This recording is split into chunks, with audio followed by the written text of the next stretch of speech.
Bueno, buenos días a todos y todas, bienvenidas, bienvenidos. Antes de presentar a nuestra querida invitada, Tomasa San Miguel, les recordamos que la semana próxima es la semana de elecciones y que el viernes sería el recuento de votos y el cambio de autoridades, así que de acuerdo a ese resultado. Y después seguirán enterándose de las sucesivas actividades de los viernes siguientes del mes de septiembre. Bueno, hoy tenemos el gusto de tener a Tomasa San Miguel con nosotros, que para los que no la conocen, decimos un mini currículum, que es jefa de trabajos prácticos de psicopatología, cátedra 2 y de práctica de clínica de la urgencia, investigadora de UACIT y además, sobre todo, algo destacado que es realmente el que tenga acceso para la lectura de la revista de la que forma parte, de Huellas, Psicoanálisis y Territorios, absolutamente recomendable, y supervisora de hospitales y centros de salud, que hoy nos va a hablar del cuerpo del analista como soporte de un decir. Así que bueno, con un gran placer, Tomasa, te recibimos, te escuchamos y tenemos ganas de compartir con vos tu pensamiento en relación a la clínica y a la clínica en territorios. Gracias. Gracias por la invitación y la oportunidad. Tenía ganas de compartir con ustedes un texto que escribí justamente para Huellas 5 sobre el cuerpo del analista, que es el tema que me viene ocupando desde hace ya mucho tiempo. Yo diría que desde el inicio de mi práctica, pero me enteré un poco después, y ese era el tema que tenía ganas de investigar, que tenía ganas de estudiar, y que era el hilo desde el cual escuchaba la clínica y formalizaba la clínica. Y en estos tiempos tomó como mucha prevalencia la cuestión del cuerpo del analista, ¿no? Me daba ganas de compartirlo, además, con ustedes, de saber qué piensan, de conversarlo, porque es un tema en investigación, es un tema abierto, que a veces trae algunas resistencias, controversias, así que me gustaba saber qué piensan. Voy a leer un poquito y después abrimos, si les parece. Dale, buenísima. Bueno, el cuerpo del analista como soporte de un decir. Punto 1. Una chance. Siendo mi primer año de residencia y de práctica en un hospital general de la provincia de Buenos Aires, conozco a M durante una de mis primeras guardias en la sala de internación de salud mental. M fue internada el día anterior. Llegó traída por la policía a partir de un episodio en un estudio de radio. Según dicen, se presenta indignada durante el programa de un periodista afamado de aquella época, a quien interpela amenazante e insultándolo. Atinan a llamar a la policía. Ella asegura haber querido justiciar su situación, ya que siendo amada y molestada por él permanentemente, se anoticia por una revista dedicada a la farándula que ahora sale con otra mujer, lo cual la lleva a sentirse engañada y vapuleada, realizando varios intentos de suicidio hasta que decide increparlo. Durante aquella guardia, la enfermera me comenta que M camina inquieta y sin parar por la sala, siendo ya el horario estipulado para el descanso. También me comenta que se ha negado a tomar la medicación de la noche, indicándome con énfasis que debo lograr que tome la medicación. Le digo que lo intentaré. Efectivamente, M camina ida y vuelta, ansiosa, decidida, en la oscuridad de la sala. Me acerco, le pregunto qué le pasa, dice nada, tajante. Le explico que en ese horario conviene que descanse, y que podría ayudarla a descansar, tomar la medicación que tiene indicada por el psiquiatra. Me mira fijo y me dice, ¿usted se cree que yo soy boluda? Me sorprende y sonrío. Le digo que quizás la boluda soy yo y la saludo deseándole buenas noches. Al día siguiente pide que la analista que la atienda durante su internación sea yo, y así se hace. Residente de primeras guardias. Luego me entero que ella era psicóloga, además, ¿no? En esta viñeta hay sorpresa. Eso que impacta en quien en un principio supone poder soportar en cuerpo la indicación de que la paciente tome la medicación y duerma. Considero que no es una indicación menor. Sin embargo, más urgente en este caso es generar un espacio de confianza. Pero eso fue pensado y discutido al interior del dispositivo tiempo después. Con cierto horror al acto, el boluda quedó de mi lado. Conviene servirse de la ley, del para todos, a veces esgrimirla como argumento, a veces aflojarla. En esa confrontación de cuerpos, de mirada suspicaz, de penumbra en la sala, de su primer noche allí y una de las primeras noches mías en esa sala, de vacilación y certeza cruzadas, convenía que la injuria perpetrada quedara de mi lado. Es que no es una boludez indicarle a alguien que está tomado por la traición que duerma, sin preguntarle al menos por qué no lo hace y por qué camina. Resultó el inicio de un recorrido compartido. En su análisis nunca se aludió a ese primer encuentro, huella a ser borrada. Sin embargo, fue la marca que orientó la posición del analista en cada urgencia, donde apareció su lugar de objeto para la consistencia del goce del otro. Ella es una paciente que yo atendí 23, 25 años, bueno, de mis primeras pacientes, y falleció hace un par de años, en un episodio, una cuestión cardíaca abrupta. Bueno, de ahí en más escribo sobre ella, por ella, a causa de ella, y es mi homenaje. La extraño. Bueno, dicho esto, una lectura. En el seminario 19, Lacan define las entrevistas preliminares como encuentro de cuerpos, aclarando que luego se establece el discurso analítico y entonces, dice Lacan, así tajante como era mi paciente, no se habla más del asunto. Dice, justamente, dice Lacan, por partir de ese encuentro de los cuerpos, estos quedarán fuera de juego una vez que entremos en el discurso analítico. Es la página 224. En esa misma clase afirma que la función del analista es ocupar en cuerpo el lugar de semblante en el discurso analítico.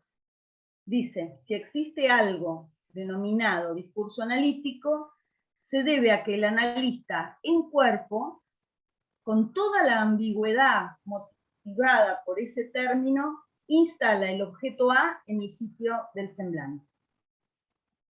Es notable la impronta clínica del cuerpo del analista en ambas afirmaciones. Para mí, por lo menos, es notable. Considerarlas como indicaciones para nuestro oficio lleva a repensar la noción de cuerpo y discurso, en lo que en su enseñanza inaugura el encuentro con la topología nodal, resignificando la dimensión de lo imaginario como un registro tan importante como los otros. Quiero decir, tengo la idea, la intuición, y un poquito voy armando una hipótesis de trabajo, de investigación, que el cuerpo del analista adquiere esta función el mismo año en que Lacan se encuentra con los nudos y donde decide explícitamente darle a lo imaginario, que había sido tan denostado, no se sabe muy bien por qué tampoco, ¿no? darle a lo imaginario una importancia idéntica a lo simbólico y lo real. Me parece que esas dos ideas que están en Lacan en ese momento coinciden, se articulan, y que podemos sacar algún provecho de eso, ¿no? Porque el cuerpo es lo imaginario, sin embargo, no es lo imaginario solo del desconocimiento y de la imagen, sino de aquella consistencia que se constituye a partir de un agujero. Digo, además es posible considerar que Lacan acusa recibo con esta indicación de lo que lee en la época asignada por el rechazo de la castración y las cosas del amor, lo cual permite ajustar nuestra intervención a la clínica actual. Tengo la impresión que la instalación del discurso analítico presenta muy frecuentemente mayores dificultades. Esto es lo que quiero conversar con ustedes. Y esto es y no es actual, en el sentido de lo contemporáneo, ya que en Freud encontramos en muchas de sus viñetas, presentaciones o consultas sumamente esquivas al dispositivo. En aquella época, Freud responde con el Edipo a la declinación del padre, que tracciona la creación del psicoanálisis. En nuestra época, estos casos son cada vez más frecuentes. Lo actual, en el sentido de lo que Freud llamó neurosis actuales, es más común que la transferencia y el síntoma. Tengo también la impresión que ese armado del campo donde se jugará el trabajo implica cada vez más nuevas torsiones de nuestro lado, con toda la validez que eso conlleva, porque está fundamentado en la ética del psicoanálisis. El deseo del analista, deseo definido como impuro porque busca la mayor distancia entre ideal y pulsión, requiere de otras impurezas, que no homologo a la metáfora de oro y cobre de la que alguna vez Freud se sirvió. Propongo más bien revisar la función deseo del analista a la luz de las coordenadas contemporáneas, apuntando a volver poroso y, por qué no decirlo, eficaz a nuestro dispositivo. Hay un desdibujamiento de los ideales, reemplazados por un super-yo feroz, que aspira en su horizonte a un otro total que ordena gozar. Es respecto de la fijación a un S1, síntoma letra de goce, que Lacan señala los efectos del discurso capitalista. Por su desconocimiento de lo imposible, al mismo tiempo que solapa sujeto y objeto, se mueve al ritmo frenético de la circulación infinita.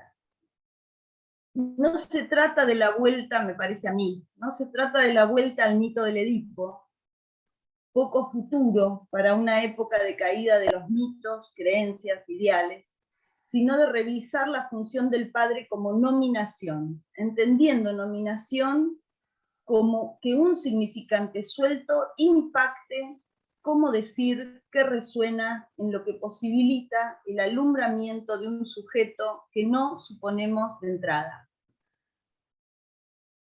Que un repito porque que un ni yo me lo sé, que un significante suelto impacte como decir que resuena en lo que posibilita el alumbramiento de un sujeto que no suponemos de entrada.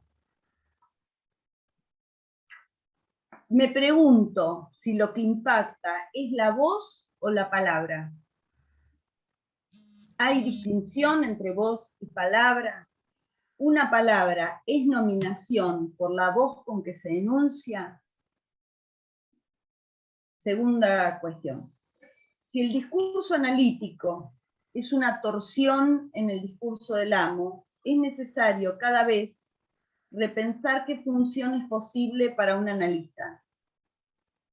Con la mutación del amo, cuyo primer testimonio es la burocracia que reemplaza al discurso universitario, con los efectos en el saber que esto conlleva, es la constitución del sujeto, la pérdida de goce, el armado fantasmático, el lazo y el cuerpo, lo que escuchamos trastocado. En ese sentido, ese trabajo previo, las entrevistas preliminares, más entreveradas en determinados casos, impulsiones, adicciones psicosomáticas y también situaciones de enorme vulnerabilidad social, se vuelven cotidianas. ¿Es posible pensar que cada vez hay menor disposición al amor al saber, al inconsciente? ¿Es posible pensar que cada vez hay menos transferencia a la palabra como medio? Evaporación del padre y porclusión del amor son indicios de respuesta en la enseñanza de Lacan. Me pregunto si están dadas las condiciones para que estos conceptos fundamentales sigan siendo nuestras invariantes, o son condiciones que se pueden generar o no. ¿Es que hay otras condiciones posibles? Si fuera así, sería evidente que el corazón de nuestra práctica es la ética y no la técnica. ¿Seguiremos llamando a eso psicoanálisis? Ese parapeto clasificatorio es complicado, porque podemos volver a esa exclusiva categoría de los inanalizables. Según nos dice Lacan, el que está en el banquillo es el analista, no quienes nos consultan. Un psicoanálisis, así dice Lacan en algunos lados, un psicoanálisis es lo que hace un psicoanalista. Sí, y entonces me pregunto, lo que hace un psicoanalista en el discurso analítico, lo que hace un psicoanalista por fuera de la instalación del discurso analítico. Variantes según la época que le toca, los tipos de síntomas, la ausencia de ellos. Y según lo que tensa en cada singularidad entre lo universal de la lengua y lo particular de las presentaciones clínicas. Tercera cuestión. Considero que a raíz de la cicatriz, que según Lacan deja la evaporación del padre, y el rechazo a la transferencia, al amor, al cuerpo, a la palabra, habrá una cuestión preliminar a ejercer por el analista para disponer las condiciones de las que resultan sujeto, pulsión, parletre, afectado y afectando. Sujeto y cuerpo no simulados. La noción de cicatriz fue utilizada nuevamente por Lacan en 1974 como marca, sutura o broche. Un corte y un cierre, una confección. Cuerpo e inconsciente repercutidos se tejen sobre un agujero. En 1968, en cambio, asocia cicatriz a los efectos de la evaporación del nombre del padre. Me pregunto, ¿la evaporación es marca en la superficie en la cual se genera o hace marca en donde se deposita? Porque la pregunta es ¿por qué dice cicatriz de la evaporación? ¿Dónde queda? ¿Queda una cicatriz de lo que se evapora? ¿Dónde? ¿En la superficie de la que se evapora o en la superficie a la que va a parar ese vapor? Una evaporación es un cambio de estado, convertir en vapor un cuerpo sólido o líquido.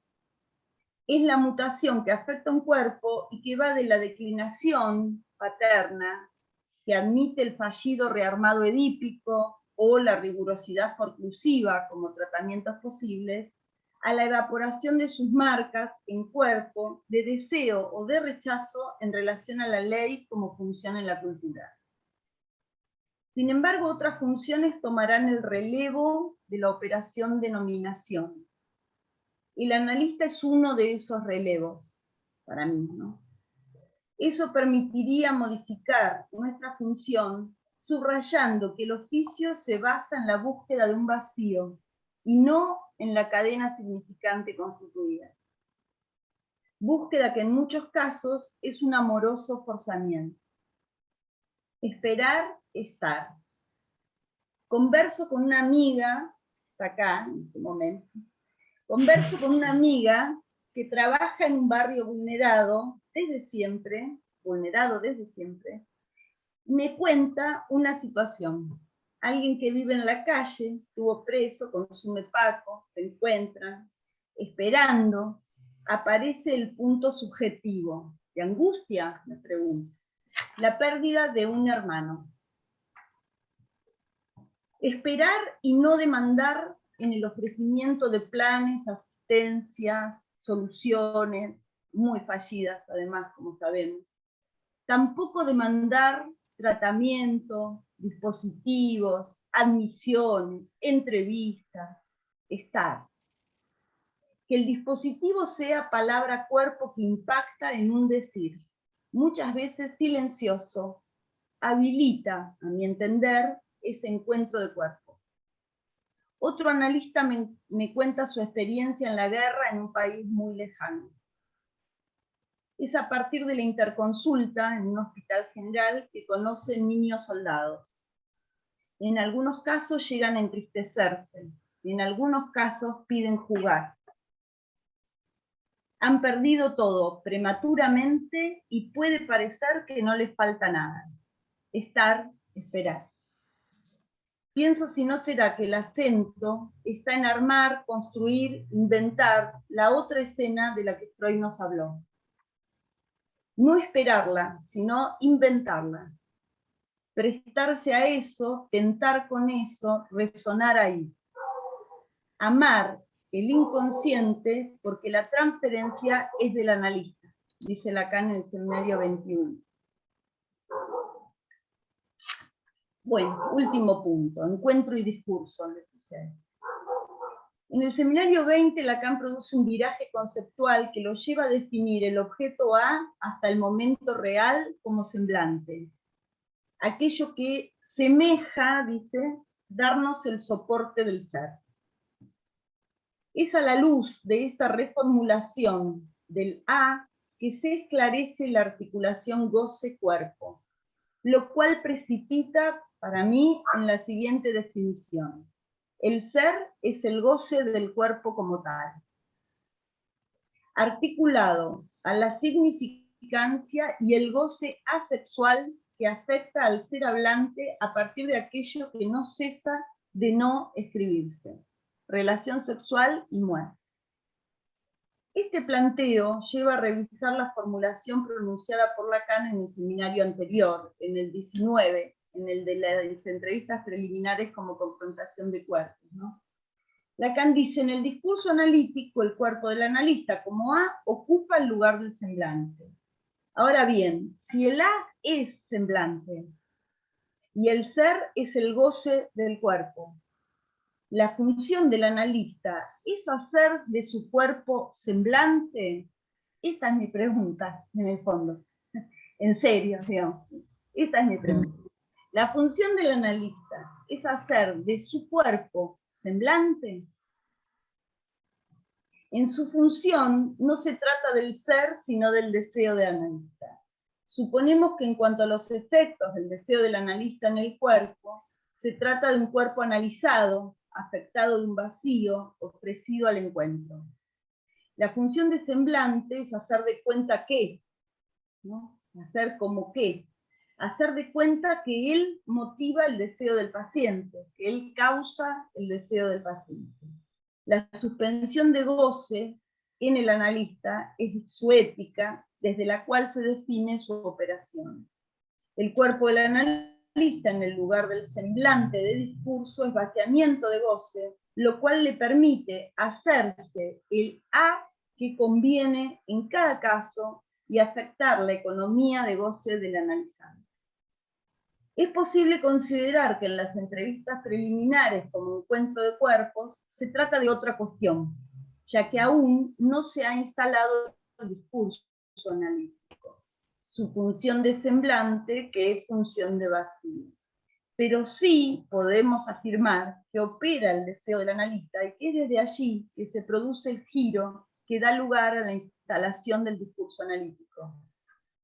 Esto nos conduce a suponer que en ese punto el cuerpo del analista es el de la afectación, el que puede captar y leer lo que en los encuentros se va desovillando.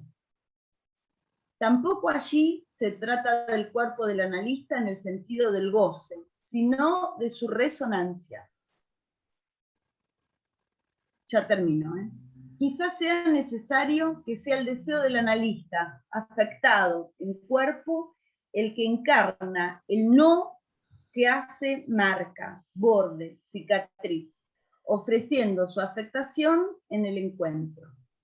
No se trata de sentimentalismos ni de jurisprudencia. Es la disposición al encuentro, por lo tanto, al desencuentro. Decir no es ejercicio del amor no narcisista. Ese nuevo amor como resonancia ligada a la castración. Encuentro de cuerpos donde el deseo del analista evapora de goce a ese cuerpo y por eso mismo lo afecta de entusiasmo, alegría, tristeza, emoción, modalidades de la potencia que lo preservan del poder de la impostura, que lo barre de su función y de la intersubjetividad como encerrona de la especularidad y el aplazamiento fantasmal. Bueno, esto es lo que les quería compartir. Nada más. Solamente. Algunas preguntas te haces, tal vez. Bueno, Nélida me dijo así, bueno, si podés venir el 3, ¿tenés ganas? Sí, necesito ir a leerles algo. Necesito compartir esto. Claro, porque además es muy fuerte, digamos, lo que planteás primero con tu experiencia inicial, ¿no? El boluda que queda de tu lado. Me parece que hay algo que vos estás pensando, a ver si yo interpreté bien de tu texto, que es para leerlo, obviamente, y seguirlo con las referencias. Algo que vos dejaste de tu lado, ¿no? Alojaste ahí, y que podría ser cuestionado, porque vos hablaste algo de lo controvertido, de lo que venís investigando, porque entre otras cosas me da la impresión, o siempre tengo la impresión, ¿no? Que me da, que en muchos ámbitos dentro del psicoanálisis aparece como una cuestión ahí donde el cuerpo del analista está en otro lado, digamos, exento de todo, libre de todo, ¿no? Y todo le pasa al paciente, incluso como ha sido pensada muchas veces la contratransferencia, ¿no? Ni hablar. Y me parece que vos lo que ponés sobre la mesa, sobre el tapete, es esta cuestión del cuerpo implicado y de qué manera, porque no es implicado de cualquier forma. Por eso haces la salvedad de que no es desde la cuestión ni del goce, ni de una cuestión de sensibilidad, pero sí de resonancia, ¿no? Y que tal vez podrías abrir un poquito eso, ¿no? Que me parece que es tan interesante. ¿Te parece? Sí, sí, puedo. Sí, bueno, lo intentamos, dale. Lo vamos armando. Claro, a ver ahí. Ah, bueno, sí, mira qué mensaje hermoso. Acá dice, que te dice que es un honor escucharte. Nahuel Ramírez es el que manda el mensaje. Pensaba sobre el deseo del analista, su ética y qué nos conmueve de esta práctica, como pregunta, ¿no? ¿Qué sostiene este deseo del que tanto hablamos? ¿Qué cicatriz en ese deseo? Ah. Muy bueno, casi nada. Claro, porque esta introducción del tema de la cicatriz también, ¿no? Hace pregunta. Bueno, dale. Después seguimos. ¿Digo algo y después seguimos? Sí, Ahí sí, hay una porque... manito levantada, como ustedes quieran. Ah, bueno, si se puede abrir el micrófono. A ver, le pregunto a Patricio si es posible, porque a veces cuando somos muchos, se arma lío con los ruidos. Sí, ahí le estoy dando el micrófono a Clara. Bien, listo. Muchísimas gracias, Tomasa. Es un recorrido por el pensamiento de Lacan, maravilloso. y que nos cuestiona muchísimo en el psicoanálisis vincular y en la práctica de la posición del analista, del cuerpo del analista, del deseo del analista. Son todos temas que que a nosotros, como trabajamos con más de uno, se nos presentan en la clínica, en nuestra praxis, muchísimo, muchísimo. Y que realmente ese borde entre el deseo del analista, que es el deseo del otro, más todas las teorizaciones que tenemos de esto, y lo que nos pasa a nivel de resonancia de cuerpo, nos hace pregunta muchas veces de que muchas veces estamos haciendo bien, está bien, ¿cómo es una posición analítica?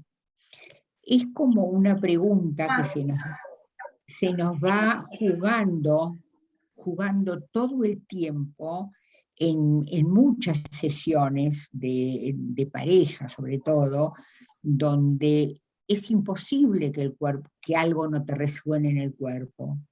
Yo te diría que casi es imposible, pero que de repente toda la teoría que uno tiene dice, ¿qué estoy haciendo? Pienso que lo que vos nos traes nos abre una posibilidad de teorizar sobre nuestra praxis y de repensar y de autorizarnos muchas veces a a eso que nos afecta y nos conmueve y nos pone en una posición a veces de falta. ¿Qué estamos haciendo? Y me parece que esto abre una discusión teórica y casi te diría de escuela para autorizarnos a legitimarnos en ser psicoanalistas. Pienso que lo que nos traes es como, wow, esto es lo que nos está pasando. Bueno, eso Qué bueno. Gracias. te quería comentar porque es muy conmovedor en no sé, la palabra esencia mucho no me gusta, pero bueno, en el ser del analista. Y que vos, que portás como la rigurosidad, la teoría lacaniana, lo puedas plantear, creo que es, wow. Te agradezco muchísimo. Gracias. A vos. Y te escuchamos. Me muteo.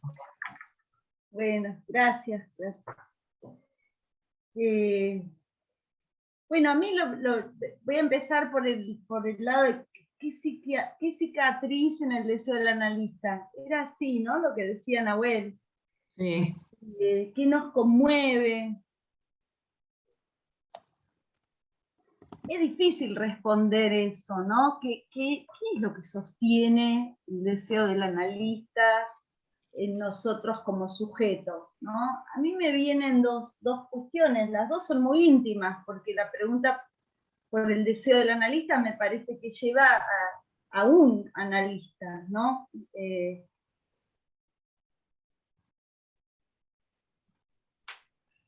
Bueno, las voy a decir, que no pasa nada, tampoco soy el periodista afamado de la revista de la farándula. Yo creo que hay algunas cicatrices que puedo llegar a nombrar, por lo menos para mí, en donde el deseo del analista se soporta, y otras que desconozco y que supongo que siguen teniendo sus efectos, que conviene quizás ni ponerle nombre a eso. Pero cuando Nahuel dice esto, me acuerdo de mi papá. Y me acuerdo que mi papá, miren lo que les voy a decir, es medio bizarro, mi papá era un tipo tan frontal, que a veces quedaba como muy mal, era como quedaba mal lo que decía, porque era frontal, y a él le parecía que lo lógico era ser frontal. Entonces decía, pero dejate de joder con eso, le decía un tío mío, a mis primos, le decía, pero no seas tonto, no sé qué, y alojaba, y alojaba, y alojaba, alojaba lo que venía, sobre todo de su familia política. Pero era muy frontal, y mi mamá era muy diplomática, era una señora muy diplomática. Y entonces ella, cuando él tenía alguno de estos comentarios, lo llamaba a mi viejo, lo llamaba Cachito Freud. No. Que ahí hay una cicatriz. No. Le decía, ¿vos quién sos? Cachito Freud, no podés decir las cosas así. Se ve que mi mamá suponía que Cachito Freud decía las cosas con diplomacia. Bueno, cuestiones de una época y de una clase, ¿no? Así que le decía Cachito Freud. Ahí, Nahuel, estoy dando testimonio casi de alguna cicatriz, ¿no? Y del buen amor al padre, no del refugio neurótico, sino de la transmisión de una posición respecto de la palabra y del decir.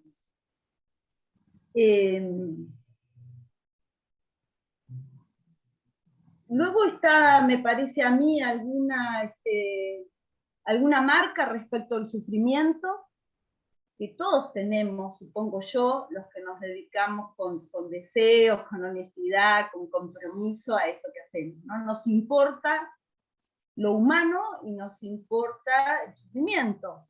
Queremos tratar de hacer algo con eso. A veces parecía que hay como que disimularlo, digamos. Una cosa loca, ¿no? Como que eso, bueno, viene por añadidura. Sí, viene por añadidura, decía Freud, la solución de los síntomas, después de que la remaste, ¿no? El doloroso camino de la transferencia, el sufrimiento, el dolor. Y ahí me acuerdo de mi analista, tan querida, tan respetada por mí, que citaba a Malraux y hablaba del feroz amor por lo humano.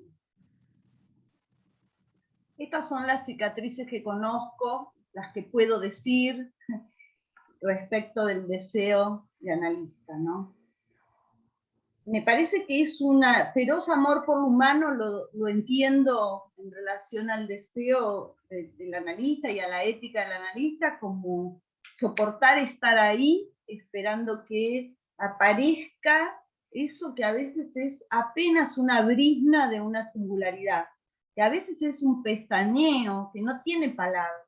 Estar ahí, ¿no? Dispuesto, disponible a esa aceptación para que aparezca algo de lo subjetivo, incluso en situaciones muy adversas, ¿no? Soportar estar ahí, y soportarlo no de un modo sacrificial y neurótico, sino de un modo alegre en el sentido spinociano, ¿no? Lo que aumenta la potencia de actuar.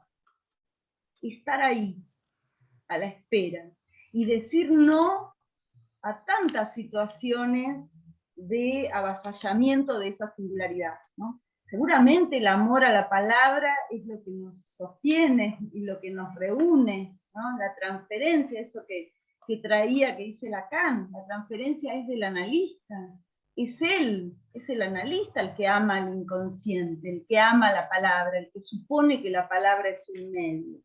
Sin ese deseo bastante decidido a veces, no podemos transmitir nada. La cuestión es que esa ética y ese deseo se encarnan en un cuerpo, porque si no, no es creíble. Eso también es llamativo, ¿no? Cuando uno, me acuerdo situaciones en la guardia del hospital, entonces uno le dice al paciente, quédese, ¿no? La guardia de levita, con una sala abierta, los pacientes tenían que querer quedarse. En algunos casos era muy difícil que quieran quedarse con nosotros en la sala, ¿no? No, quédese, acá lo vamos a ayudar. Decir eso, que es como una salvajada decir eso, ¿no? Había que creer en eso. Por eso decía lo del discurso capitalista sobre el discurso universitario, como una mutación, una monstruosidad respecto del saber, ¿no? Y del amor al saber. que nada se burocratice. Si yo le digo a alguien, quédese, lo vamos a ayudar, vamos a tratar de ayudarlo, ¿no? Es porque confío en que de eso se trata, ¿no? Me parece que esas también son cicatrices propias en relación a lo que nos hace sostener este deseo, y con esa alegría, ¿no? Que implica estar ahí y esperar, y suponer en ese gestito, en esa palabra, en ese tono de voz que cambia, que ahí está la potencia de un sujeto y que lo voy a estar esperando. Y eso no significa darle un horario y que venga a las 8:30, a veces sí, en el mejor de los casos, y a veces es estar por ahí, ¿no? Por eso yo, cuando tuve ganas de escribir esto, pensé mucho en esta paciente, porque ella, yo propongo que es el analista el que toma el relevo de una función que ya no está. ¿Cuál es la función que no está? El impacto de un decir. Y lo digo en un campo que es así chiquitito, digamos, esto es Buenos Aires, porteños, no sé qué pasa en Santa Fe, en Río Negro, en Chubut, bueno, yo digo, hablo de mi clínica, ¿no? Cuesta impactar con un decir. Por eso, por lo menos yo tengo la sensación de que cualquiera dice cualquier cosa, no me pasa nada, ¿no? Con las consecuencias riesgosas que esto tiene, el discurso del odio, por ejemplo. Entonces, la propuesta es, de la mano del cuerpo del analista, que seamos los analistas quienes tomamos el relevo de esa función de un decir, de impactar, ¿no? De tocar algo con un decir. Y en realidad, ahora pienso que cuando yo presento ese primer encuentro a la que llamé M, ¿no? Con ella, la que fue impactada fui yo. Entonces están las cicatrices de la historia, digamos, que uno algún saber arma en el propio análisis, ¿no? Están las cicatrices que deja mi analista, ese posesivo siempre es gracioso, ¿no? Mi analista, mi paciente. Están las cicatrices que deja la historia, los seres amados y que nos han amado, los encuentros posteriores, pero también están las cicatrices que nos dejan los pacientes, ¿no? Winnicott diciendo, realidad y juego, dice, gracias a los pacientes que pagaron por enseñarme, gracias a los pacientes que pagaron por impactarme. Y entonces la cosa se relanza, ¿no? La impactada ahí fui yo, porque yo no me voy a olvidar del brillo de esos ojos en la oscuridad, de mi cagazo, y el brillo de esos ojos en la oscuridad de la sala. 16 pacientes mujeres, 16 pacientes varones, segunda guardia, 25 años más o menos, de edad. Y ella era una mujer mucho más grande que yo, siempre nos tratamos de usted. Yo la trataba de usted por respeto, y ella me trataba de usted. No me voy a olvidar del brillo de esos ojos, ¿no? Cuando necesita algo, le pasa algo, no, me acuerdo de nada. ¿Qué le pasa? Nada, y caminaba. El impacto, ¿no? De eso quedó de mi lado. Se ve que algo, y ahora por ahí puedo tomarlo de la resonancia, se ve que el impacto, y esto de las entrevistas o los tratamientos de pareja, ¿no? El impacto ahí no es ni de uno, ni del otro, ni de la otra, ni del otro. El impacto se produce entre y rubrica un encuentro. Y sin ese impacto, para mí no hay nada. Si no hay eso, y me sale recíproco, pero debe ser una barbaridad teórica decir recíproco. ¡Qué susto! ¡Qué susto! ¡Ay, qué temblor! Sin ese impacto entre, ¿qué? ¿Qué dijiste? ¡Qué barbaridad! Claro. ¡Ay!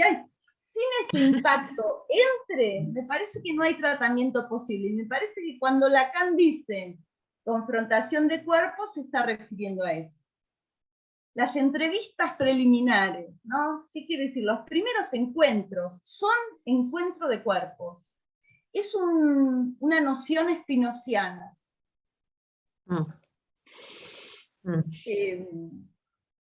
Entonces, claro, tratamiento de pareja, ¿cuánta gente hay ahí? ¿No? Como me decía un paciente, a mí me gustaría venir con los personajes de mi vida que yo te nombro. Y yo pensaba, están acá. Si están acá, me gustaría que los conozcan. Vengo mi mamá, mi papá, mi mujer, mis hijos, mis tíos, mis abuelos que están muertos, traerlos a todos. ¿Cuántos somos? También hay una referencia en el seminario 19, que yo no tomé en este trabajo porque no me acordé, pero es crucial, con lo que vos me decís, Clara, me vuelvo a acordar, que dice, que habla de la sobredeterminación respecto del goce de los cuerpos. Habla de Freud, del concepto de sobredeterminación, cuando Freud habla de la sobredeterminación de los sentidos del síntoma, pero él lo toma para pensar, cuando hay varios cuerpos, ¿quién goza? Algo así es la pregunta de acá. ¿No? Lo que sucede entre yo me impacté o se impactó la paciente. Y fue mutuo.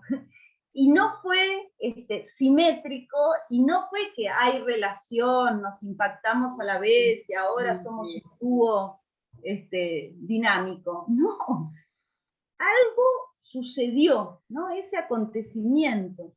Es bastante misterioso, porque yo podría decir de ella, de esa paciente, que era divina, valiente, generosa, laburante, divina, pero hubo un montón de gente así que no se produjo eso.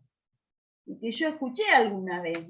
No es por la vía de los ideales, ay, me cae bien. La verdad que no, que hay gente que no me cae bien ideológicamente, por ejemplo, y sin embargo se genera un entre rarísimo.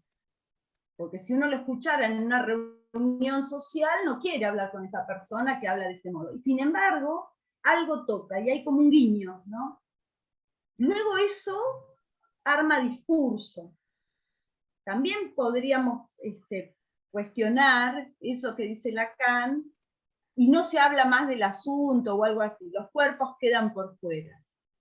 No para decir no, no solamente para decir no, los cuerpos no quedan por fuera. No solamente para decir no, sino qué quiere decir que los cuerpos quedan por fuera, ¿no? ¿Qué es lo que nos conmueve? Esa pregunta de Nahuel. ¿Qué nos conmueve? ¿Qué nos afecta? ¿Qué hacemos con eso que nos afecta? Y entonces la maldición con la que se ha tratado la contratransferencia, en lo que vos traías. Claro, sí. ¿No? El concepto maldito. La Claro que no se trata, digamos, de proponerse como modelo, de que si yo me angustio, es angustia lo que pasa del otro lado, interpreto angustia porque yo me... Pero pensar que la contratransferencia para los post-freudianos significaba eso es subestimarlo. La verdad, ¿no? Es subestimarlo. Gente con tanta lucidez, con tanta clínica, con tanto disposición al laburo. Me parece que algunas formulaciones hay que leerlas en un contexto político. Entonces, acá en el no sé cuál, en el 53, dice, bueno, la contratransferencia es la suma de nuestras ideales, de nuestras pasiones, dejemos eso de lado. Sí, pero 20 años después dice, la contratransferencia es ese terreno donde somos capaces de leer lo que allí se está escribiendo. ¿Se puede leer algo sin cuerpo? No se puede leer sin cuerpo. En ese sentido, la resonancia, tengo algunas aproximaciones a la resonancia. El otro día alguien me decía que había una diferencia entre resonancia y eco, ¿no? Porque yo los estaba como poniendo como sinónimos, y no es lo mismo, parece, la resonancia, el eco, la musicalidad, ¿no? El eco no es reproducción, ¿no? Eso que nos toca ahí, ese entre que hace eco. Entonces, pienso la resonancia, por un lado en relación a la escritura,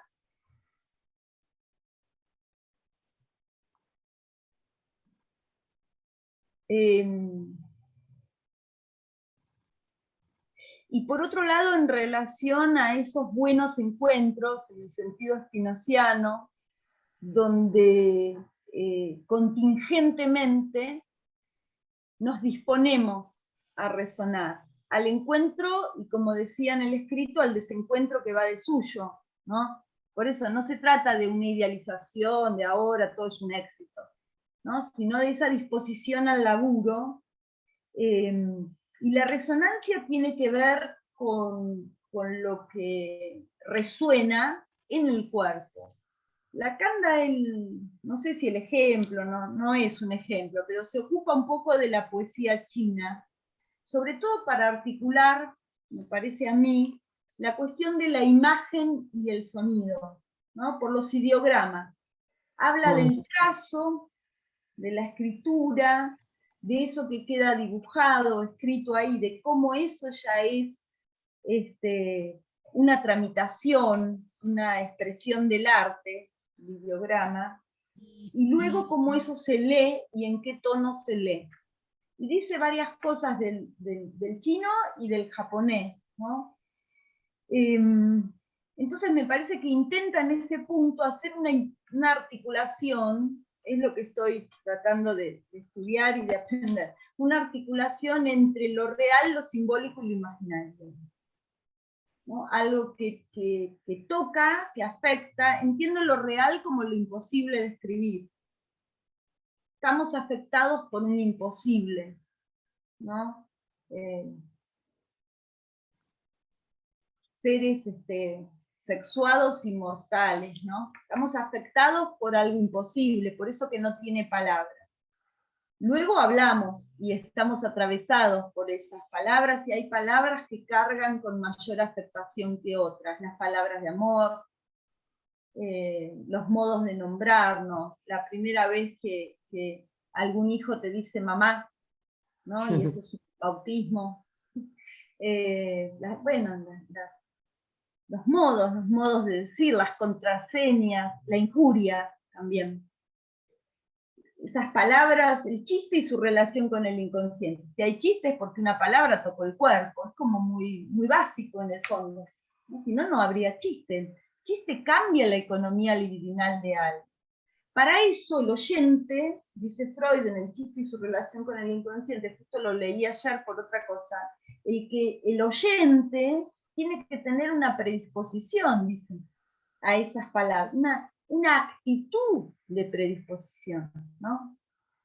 Y también está la imagen, ¿no? Lo real, lo simbólico, y también está la imagen, porque si eso toca en algún lado, suponemos que debe tocar en una superficie, y de ahí la cuestión de las huellas, y la revista, ¿no? Las huellas que nos han dejado nuestros maestros en nuestro territorio, ¿no? Psicoanálisis en la Argentina, es un modo de decir el psicoanálisis, especial, particular, y las huellas que andamos y desandamos cada vez, ¿no? Entonces pienso, el cuerpo del analista, esa es una idea, el cuerpo del analista como una superficie en la cual se puede reescribir una historia. La verdad es que lo pienso por mi análisis. Si tengo que ser así como muy honesta, lo pienso por mi análisis, ¿no? Reescribir una historia en la medida en que alguien lee. Los hechos son los hechos, luego la lectura de los hechos. Pienso que ahí, a partir de ese encuentro de resonancia, alguien, a partir de su deseo y de sus propias cicatrices, se dispone como superficie, gracias, se dispone como superficie a ser escrito. Esto es lo que estoy pensando, ¿no? El otro día les decía a unos residentes, siento como si cada vez, en el encuentro con quien nos consulta, cada vez uno estirara una alfombra, cada vez, ¿no? Se dispone, Freud habla de la transferencia como palestra y como patio de juegos.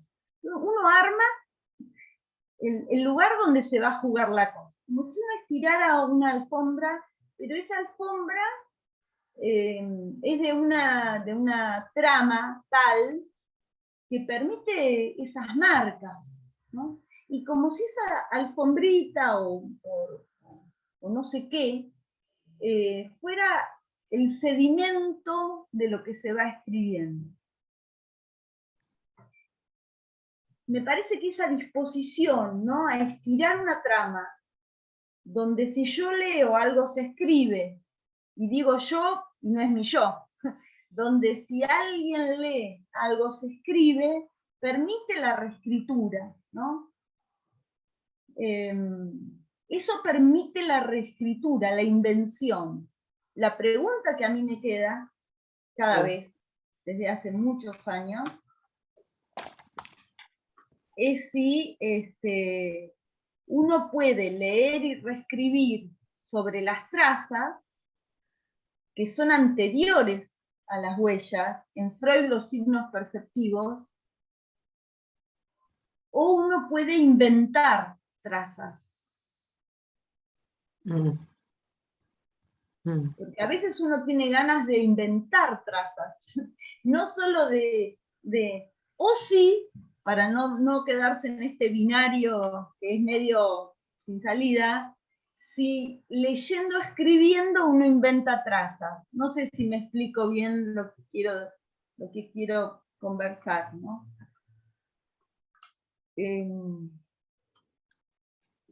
Tomasa, decías algo con respecto a la voz. Te hacías una pregunta como distinción entre la voz y la palabra, ¿no? Sí. ¿A qué te referías, digamos? ¿Te estabas refiriendo al tono? ¿Te estabas refiriendo al efecto? Porque pensaba, claro, está en relación, es parte de esta pregunta. Cuando decía eso, estaba pensando en ese momento, que son esas cosas que uno escribe medio de un tirón, no deja dicho ahí algo. Y lo que yo estaba pensando mientras que escribía medio rápido es si lo que impacta es la voz, el tono o la palabra, el contenido, la significación, el sentido, ¿no? Pues vieron que muchas veces alguien dice, eso me lo dijo mi mujer, mi amigo, mi marido, mi amante, mi novia, no sé. Sí, eso es lo que me dice siempre. Entonces, es que uno dice cosas nuevas, tengo la impresión que no. Que hay algo del tono, del modo. Y en ese sentido, mirada y voz son como dos signos muy fuertes del cuerpo. También tiene que ver con mi análisis, ahora que pienso, ¿no? Yo acá me quedo por cómo me miró cuando me abrió la puerta. Después vemos qué dice esta señora. Claro. Pero si me mira así, capaz que algo bueno puede salir de eso. Dos cosas, ¿no? La mirada cuando me dijo hola, la mirada, y cuando nos íbamos me dijo, vamos a ir viendo. ¿No? Porque a veces uno sí se acuerda de alguna interpretación, pero la verdad que, no sé en la experiencia de ustedes, pero no siento que uno diga grandes cosas, sino como un ruidito. Y creo que también viene a cuento de esta paciente, porque durante tantos años muchas veces se volvió a descompensar. Cuando ella estaba descompensada, vivía lejos, se tomaba un colectivo y venía. Y descompensada, una de las cosas que le pasaban era que no podía hablar. Hacía unos ruiditos. También se me debe haber venido eso cuando yo escribí eso. Ella hacía unos ruiditos, durante algunas veces yo le preguntaba, ¿me quiere decir algo? Como si no me estuviera diciendo algo. Me miraba y hacía ruiditos, perplejos, ¿no? En otros momentos yo repetía los ruiditos, en otro momento soportaba en silencio, se trataba de eso y venir y dejar los ruiditos. Y a veces tenía la generosidad de decirme, quisiera decirle algo, pero estoy sin palabras. Soportar eso, ¿no? Era como traer las marcas que todavía no se han encadenado, que todavía no han formado la trama de las representaciones, que quizás no la formen nunca a esa trama de representaciones, ¿no? Esos ruiditos sueltos. Y poder soportar también, quien escucha, digo, esos tonos, ¿no? Vieron que uno escucha la cadencia de lo que se va diciendo. No sé si tanto el contenido de las anécdotas, sino el tono en que eso se va diciendo y donde algo queda como más subrayado. Creo que la resonancia tiene que ver con eso.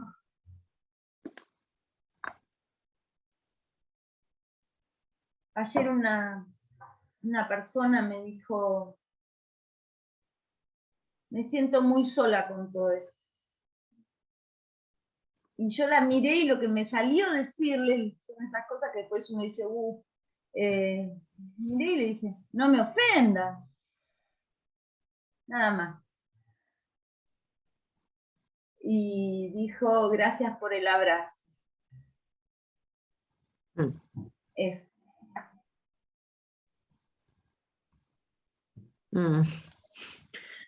Bueno, qué fuerte, porque precisamente porque la resonancia, hay que tener esa resonancia también, para poder decir eso, ¿no? Poder intervenir allí de esa manera, sin proponérselo. Sí. Yo pienso esto que traes, pienso que estamos en sintonía de pensar qué se permite uno y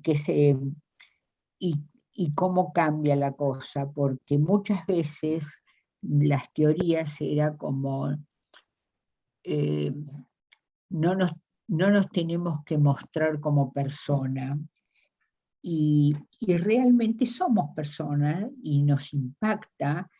Y por ahí duele que digan estoy sola, porque esto es algo que se repite bastante, y que vos le hayas podido decir, no me ofende, es decirle, no estás sola, estoy. No solo como analista, sino estoy. Y este es todo un trabajo que además tiene que ver con los superyoes de nosotros como analistas.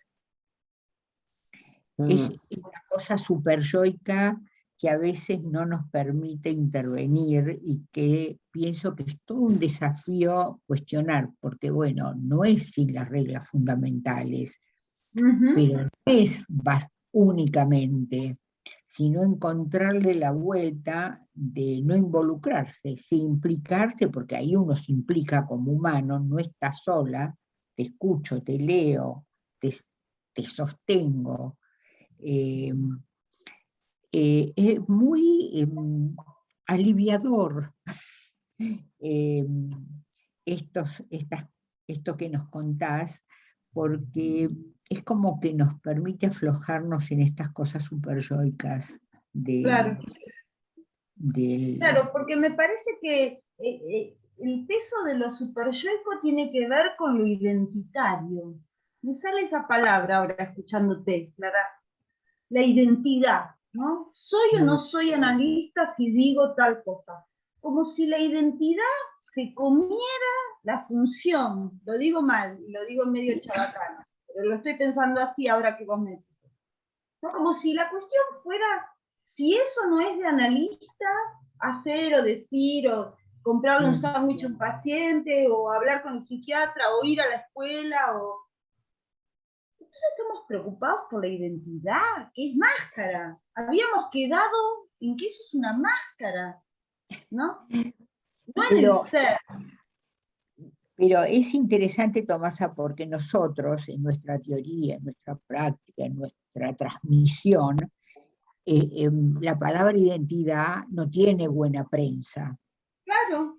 y hablamos mucho de la complejidad y hablamos mucho, pero hay puntos donde intervenir humanamente, te diría, por la sensación de la real soledad que a veces tiene un sujeto, porque lo ves en la ventanita y sabes que no está en presencia, pero aunque es como que te cruje, algo cruje.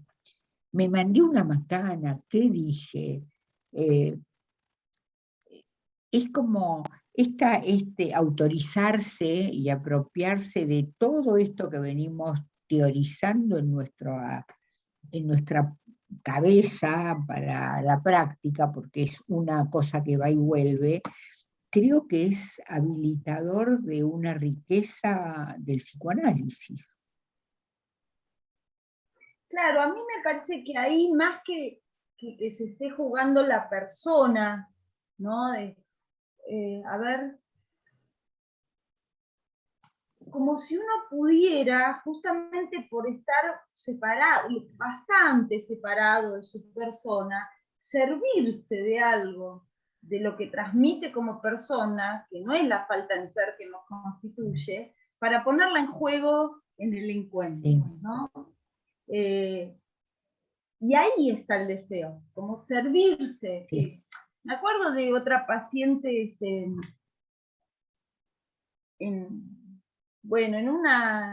un dispositivo que armamos hace poco tiempo en una villa. Armamos un taller para ver un poco, trabajar cuestiones de violencia, celos, relaciones de pareja. Entonces yo abrí el taller, me convocaron para eso, bueno, y abrí el taller, esa reunión, diciendo, bueno, a ver qué cosas los violentan, ¿no? Si podemos conversar un poco de eso, trabajar eso. Y desde el fondo de allá un pibe dijo, qué cosas los violentan, qué cosas los enojan, y escuché una voz de fondo de un pibe, Pierita, que me dijo, el hambre enoja, rubia. Claro. Fíjate ese movimiento, ¿no? Entre agarrar un rasgo, rubia, todo lo que eso significa, se ve para ese que lo dijo, y que enoja y marcar la cancha, ¿no? Acá no me vengas con enojo. Bueno, acá la rubia te dice que eso es obvio. Contame cómo te enoja el hambre. Vení, contame. Ahí servirse de, ¿no? Como, bueno, está esto, y poder hacer un uso, porque si no queda medio petrificado. Hasta ese rasgo, soy rubia, soy. ¿Y qué significa? Lo primero que se me viene es la rubia, tarada, dice, ¿por qué te pelaste? No, a mí, hay que ver qué se le venía, la rubia tarada, hay que ver qué se le venía al pibe que lo dijo. Digo, es como, por eso digo, es hacer del cuerpo como afectación, que no es sentimientos, que eso por supuesto también está, ¿no? Hacer de ese cuerpo un semblante para poder meterse, ¿no? Para poder intervenir, para ofrecerlo a ese encuentro. Y a veces inventar sentimientos, semblantear. Che, a mí me da mucho miedo esto que... Y por ahí no te da miedo. Y otra cosa que te da miedo no la vas a decir. No la vas a decir, porque no conviene. Y conviene decir, da mucho miedo, cuando te pones así, tengo miedo, no sé, hay un riesgo, o a mí me daría miedo, tal cosa. A mí me dio una alegría cuando tal cosa. En ese no me ofendas, bueno, por las múltiples aristas de este encuentro con ella, quiere decir un montón de cosas, pero no es decirle, si yo te estoy acompañando, grata, no, como la cuestión narcisista, ¿y yo qué hago acá sentada a las 8:30 de la noche? No, es solamente, y con todo lo que de ofensa se juega en ella, respecto de sus figuras más históricas. Y de lo que la trama, también lo que la trama que venías tejiendo permite también la intervención. Permite, Sí. ¿no? Da lugar a que pueda hacerse y que pueda ser recibida, alojada, ¿no? Sí, es cierto. Tenés que tener un colchón para decir eso, ¿no? Ya tenés que haber tejido varias vueltas, ¿no? Y desovillado y tejido varias vueltas. Estas son las situaciones de urgencia, que a veces uno se manda a decir algo y a poner ahí el cuerpo en juego, pero como un semblante, no en serio, ¿no? Como un semblante, ¿no? Porque bueno, ante la situación de urgencia todavía no tejiste nada y hay que intervenir. Y bueno, Claro. digamos, y bueno, veremos. Te jugás. Sí, Te jugás, claro. Sí, sí.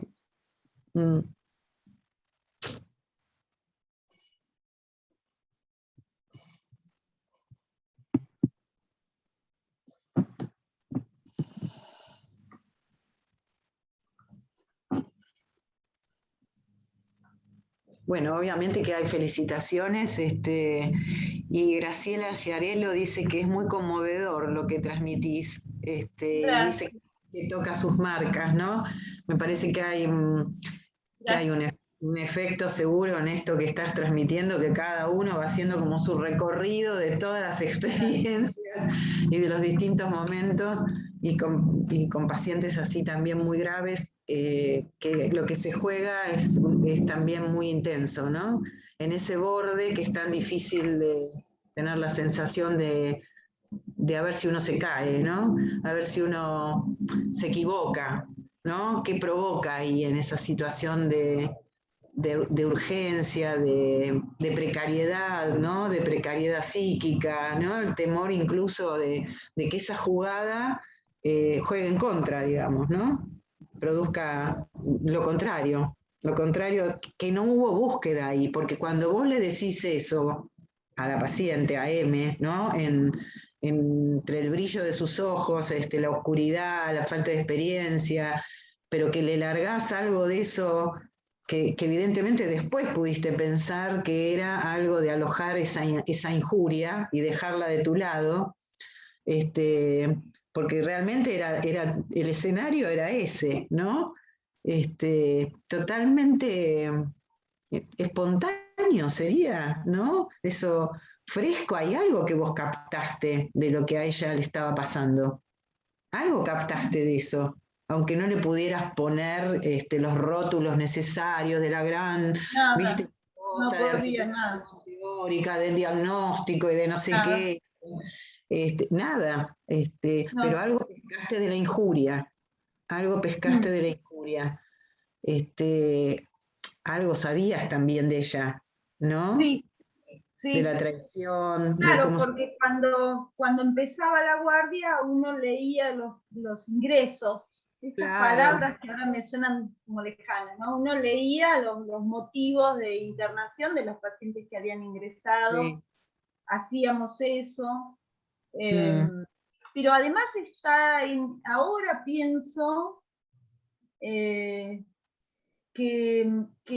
está la indicación de la enfermera. ¿Vieron que los enfermeros en las salas de internación cortan el bacalao, ¿no? Sí. Muchas Sí, veces, sí. más con un residente de primero. Sí. Andá y decirle, ¿no? Esta cosa de que hay que dormir, y hay que dormir a tal hora, y hay que tomar la medicación, que estoy de acuerdo en principio con que conviene dormir, digamos, también lo pienso para mí misma. Hay que dormir, hay que descansar, bueno, el cuerpo, por supuesto. Ahí hay como dos escenas, ¿no? Ese hay cuerpo de la autoridad de la enfermera con años de sala de salud mental, y anda a decirle, ¿no? Estas cosas, y uno ahí, voy a tratar, pero de verdad lo dije yo, no, te imaginas que no me daba para hacerme la irónica, me lo tomé muy a pecho, voy a intentar, ¿no? Ahí voy. Y encarar a la paciente y que la paciente conteste esto, me descolocó. Claro.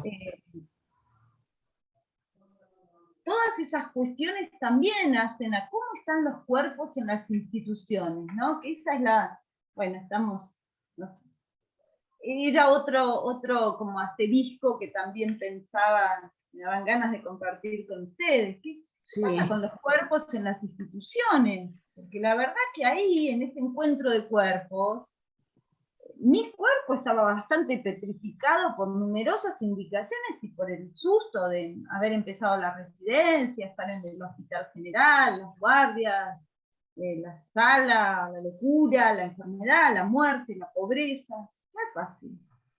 No. ¿Qué cuerpo porta uno ahí? ¿No? Porque a veces una cosa es estar en el consultorio, como que es el lugar de uno, lleno de sus marcas, de sus abrigos, de sus amuletos. Y en la sala, las primeras veces hasta que haces un lugar es a la intemperie. O sea, la intemperie. Cuerpos petrificados, ¿no? Y cuerpos mandados. Hay que hacer tal cosa y hay que hacer tal cosa. Muchas veces te piden cosas imposibles. Andá, sé que dudas, no sé que tome la medicación. ¿Cómo hago que tome la medicación? ¿Cómo hago? Dice que no. Volvés y le decís a la enfermera, dice que no la quiere tomar. ¿Qué hacemos?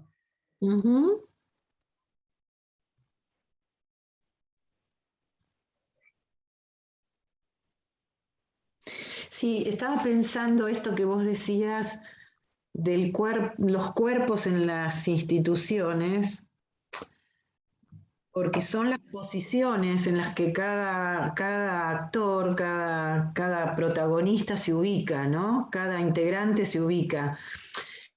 Estaba pensando en la enfermera que, como vos decís, rige toda una disciplina dentro de las salas de internación.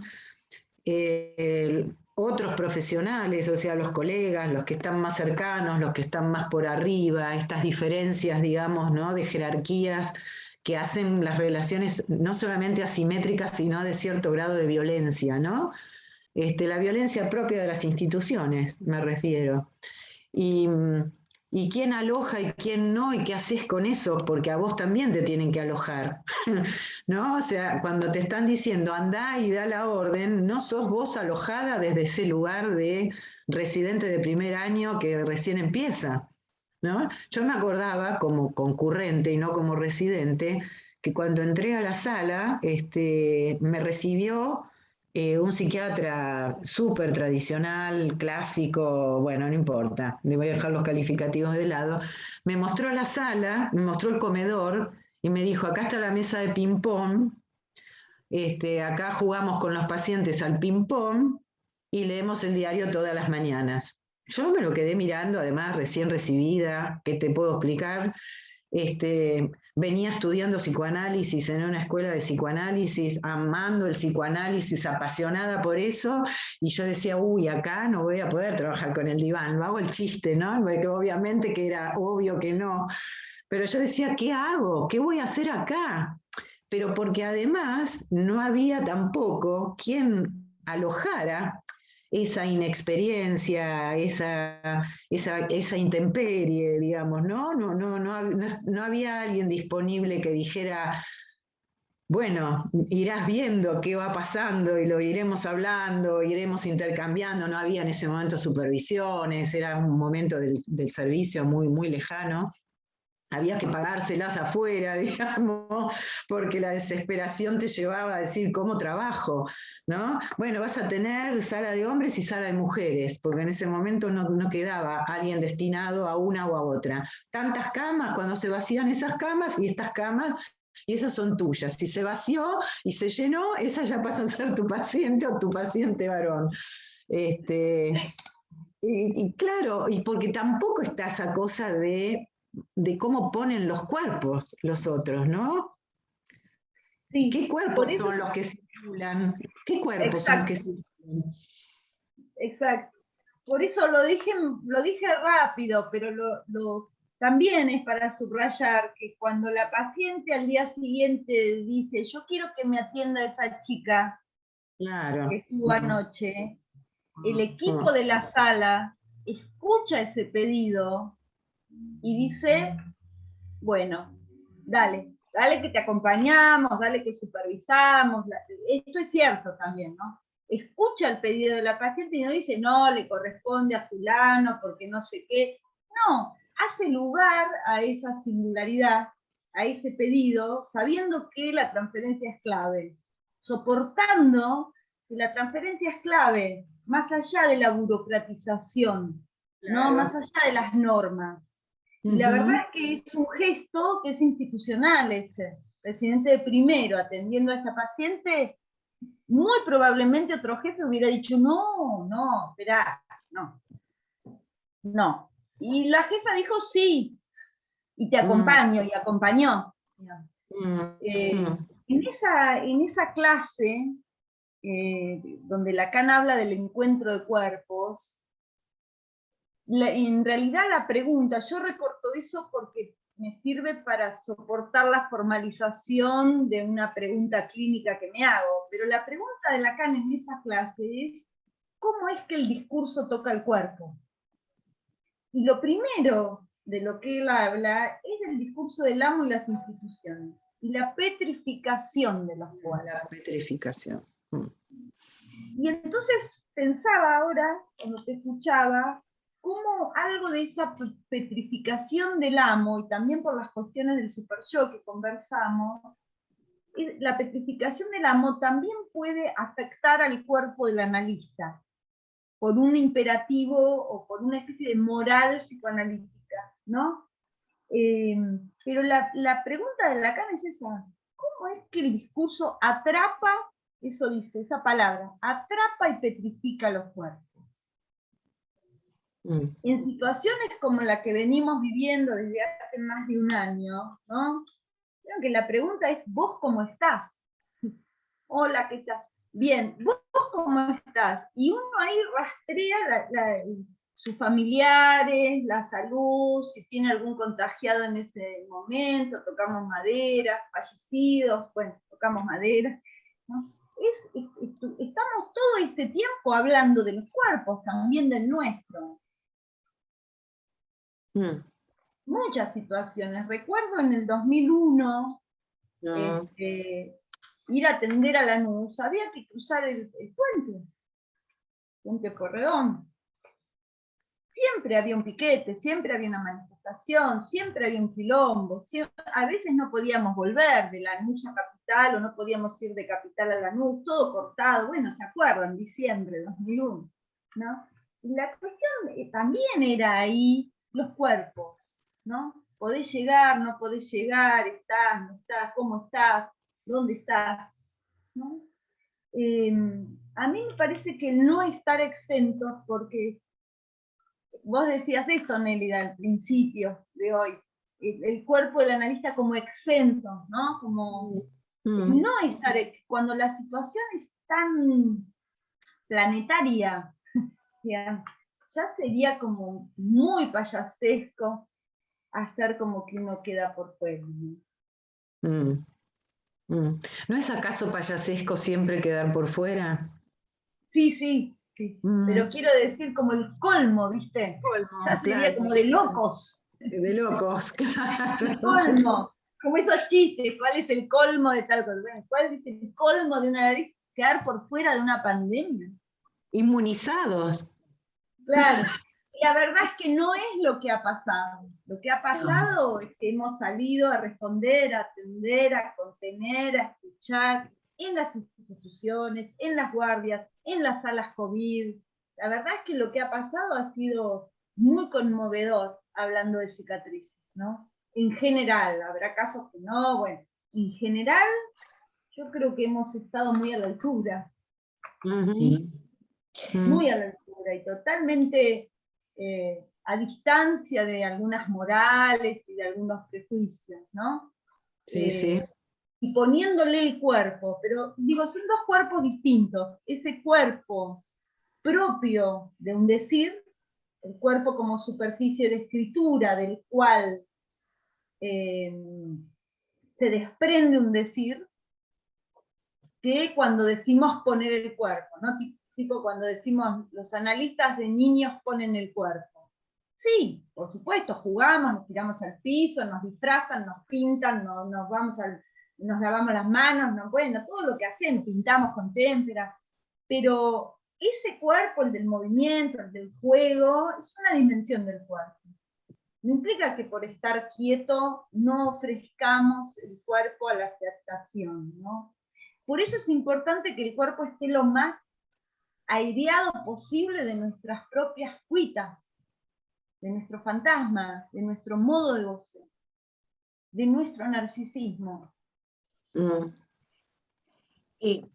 todos modos, pienso que de alguna manera cuando vos hablas de poner el cuerpo, yo pienso que cuando logro una interpretación y el timing de una interpretación y percibo que con lo que digo, con el tono, algo le resuena al analizante en el cuerpo, que es como esto que te digo, ahí vamos, como lo traía Lacan con los ideogramas japoneses, ¿no? Que tienen que ver cómo se dice, dónde se dice y en qué contexto se dice, tiene otra lectura. Pienso que lo que vos estás abriendo es que no estamos excluidos de eso. Sí. Y me parece que es como una autorización y pienso que con la pandemia, con los miedos, con la presencialidad, no presencialidad, es todo un desafío que se nos juega, porque tenemos que poner mucha más elaboración en ver cómo se toca el cuerpo y qué Sí. decimos y el tono en el que lo decimos. Bueno, claro, no es solo que el cuerpo está en juego. Habría que ver si se puede sostener una especie de hipótesis de que la interpretación se soporta del cuerpo de la nariz. ¿Sí? Habría que ver, porque como es más por el tono, ¿no? Lo que toca es el tono y la interpretación es lo que tocó, ¿no? Es lo que hace de resonancia. Habría que ver si no es ese el fundamento, ¿no? Ahí Lacan toma a Peirce, Sí. que habla el soporte, el fundamento del discurso es el cuerpo. Y se sirve de eso, ¿no? El ground, cuál es el ground del discurso. Y hay que ver un poco más aún, ¿no? Si la interpretación no tiene efecto de interpretación a partir del tono, justamente. Sí. Y en la pandemia muchas veces quedó el tono y la voz, por teléfono, por ejemplo, ¿no? Entrevistas, sesiones, entrevistas de admisión, entrevistas de interconsulta, entrevistas preliminares por teléfono. Sí. Ha sido una experiencia muy interesante para pensar en algún momento. Va a tener que seguir pasando el tiempo, ¿no? Pues estamos con el impacto Sí, de claro. eso, justamente, ¿no? Vos sabés que yo pensé, ¿cómo va a ser después? Cuando vos traes esto, ¿y qué nos va a pasar después? Pero vos sabés también, Tomás, a dónde se percibe eso muchísimo, pero muchísimo, que para mí es una experiencia, pero muy rica, es en la transmisión y cuando uno hace docencia y transmite.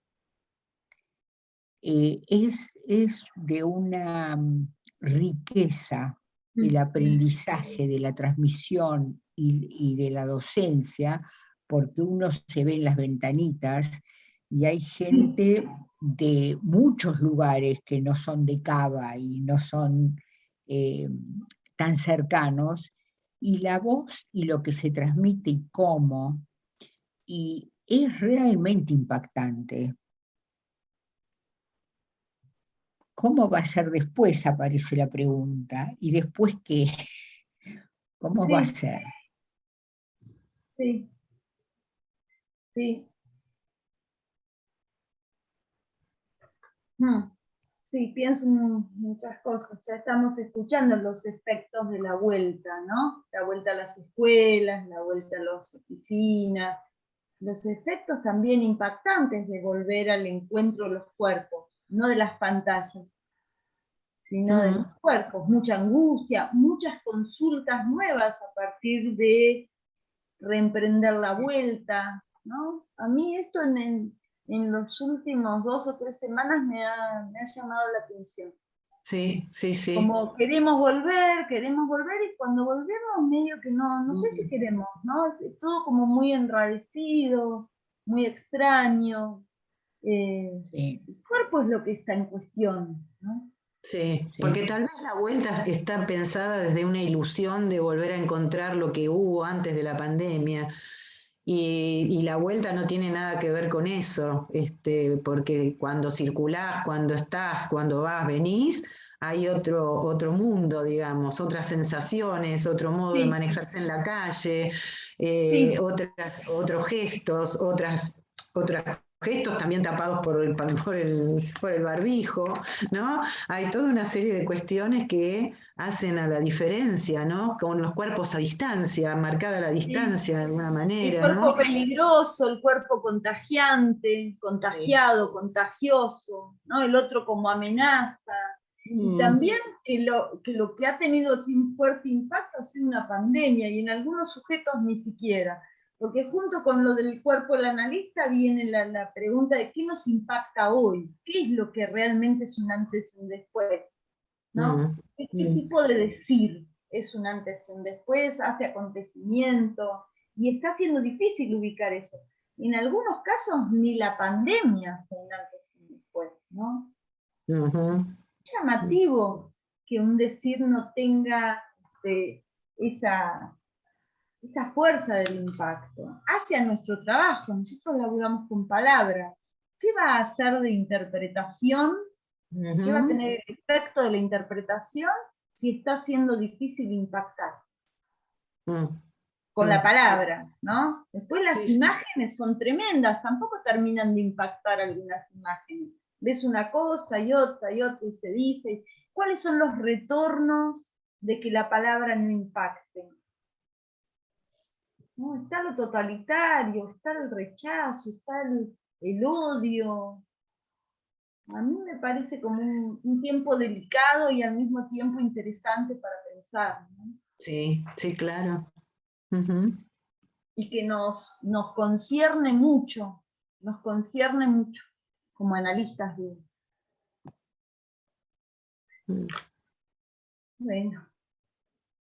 Bueno, gracias por los comentarios.